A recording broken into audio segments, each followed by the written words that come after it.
kings. 5 have fallen. Huh. Who's writing this stuff? John. John is saying 5 kingdoms, empires, fell in the past. So John must be sitting on number 6, right here. And he's saying 5 fell. What fell before the Roman? He was sitting on the number 6. What fell before that? Well, we know. The Grecian Empire. Okay? Medo-Persia. Okay? Babylon. Assyria. And Egypt. Boy, the Lord fights Egypt. Antichrist is called Pharaoh of Egypt. Antichrist is called the Assyrian. Antichrist is called the king of Babylon. You name it. He is called Gog of the land of Magog, which is, all these things fits the Antichrist kingdoms. Guess what? The woman rides on all 7. They come in the end. The ancient empires of the past come back again because the woman rides a beast with 7 heads and 7 kingdoms and 7 mountains, all again coming back again in the end of time. You got it? 5 have fell. 1 is the Roman here.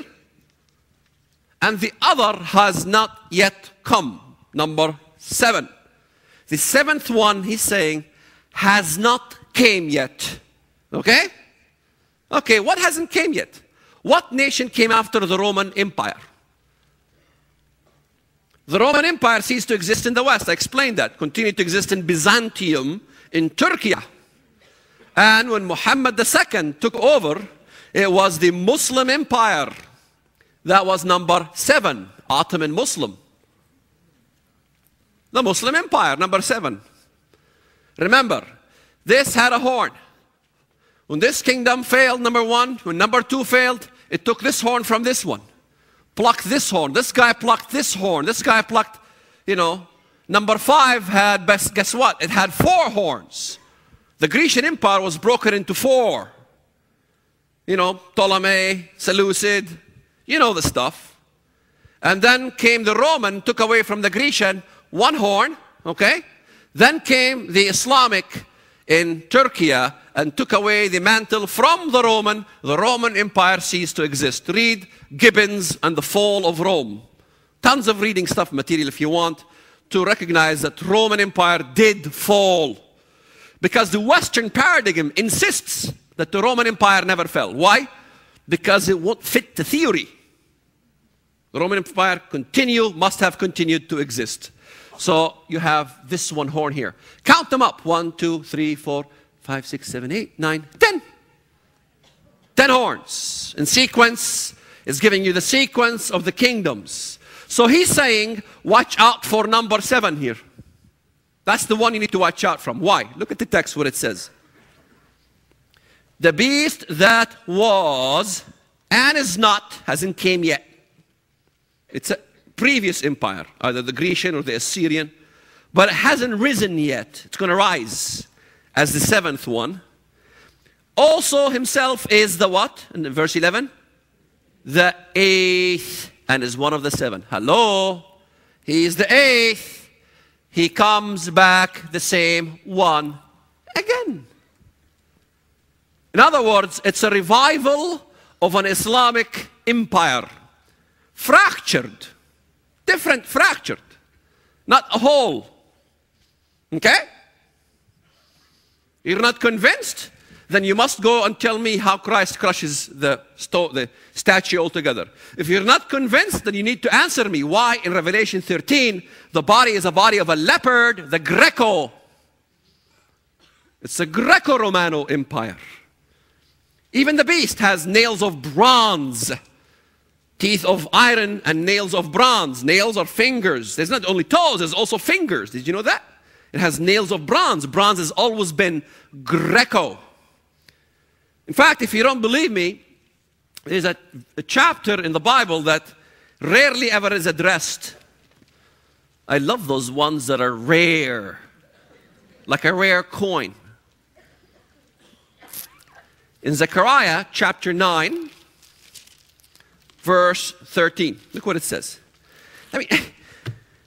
You look at the whole stuff of Zechariah, chapter 8. I will return to Zion and will dwell in the midst of Jerusalem. Does that need an interpreter? My job is so easy. I just have to read it for you. That's all. Thus says the Lord, behold, I will save my people from the land of the east and from the land of the west. I will bring them back, and they shall dwell in the midst of Jerusalem. Boy, chapter 9 of Zechariah. You know, he talks about Damascus. Verse 5, he talks about Gaza. Gaza also shall be very sorrowful. The Philistines. Verse 9, rejoice greatly, O daughter of Zion. Shout, O daughter of Jerusalem. Behold, your king is coming to you. He is just and having salvation. Then it gets into the ends of times, and it talks about verse 13. For I have bent Judah my bow, fitted the bow with Ephraim, and raised up your sons, O Zion, against your sons, O Greece. You see that? Now, is Zion a person? No, there's no person named Zion. Zion is a geographic location. God is interested in geographic locations. Because in the West, what happens, the mistake, is that they go, let's see, Gog, Magog, Meshech, Tubal, Gomer, Beth Togarma. These are the children of Japheth, you know. So they say, where did the children of Japheth go? Well, they went to Europe, they went to Russia, they went all over, they went to America. Let's go trace where these people migrated to. That's what the Bible is talking about. No! The Bible is about geography, specific locations. The children of Zion are geographic locations against the children of Greece, geographic location. Okay? The Hebrew for translated as Greece is Ionia. Ionia or Iowan. Where is Ionia? Greece. Where? Where in Greece? Because Western mindset, when I say the word Greece to the West, you know what they think? Ding, ding, ding, ding, Zorba the Greek. Athens. No. Forget Athens. Ionia is in Western Turkey. Cyprus is occupied by Turkey anyway. Nobody's helping those guys out.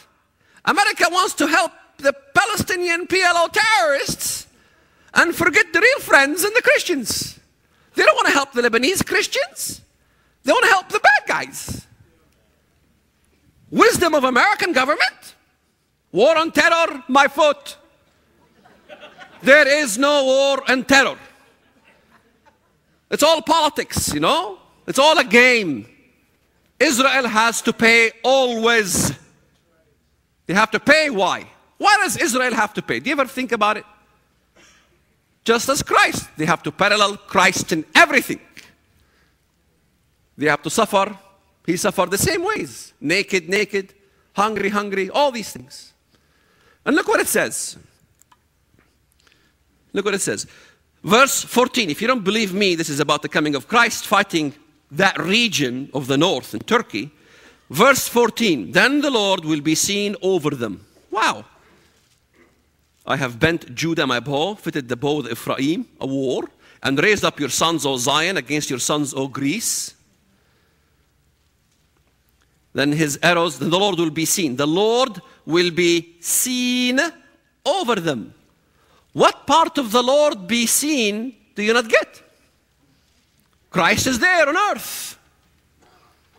And his arrow will go forth. Is Christ going to use missiles? Sometimes I suspect it very much. After all, Israel developed what they call the arrow missile. Very fast thing, you know. They will hit the nuclear that's coming out of the Muslim country before it even hits the area of Israel. So in other words, when Ahmadinejad develops his garbage and he throws it using a Scud missile, Israel with their arrow could reach over there and have it explode over their own land. Don't mess with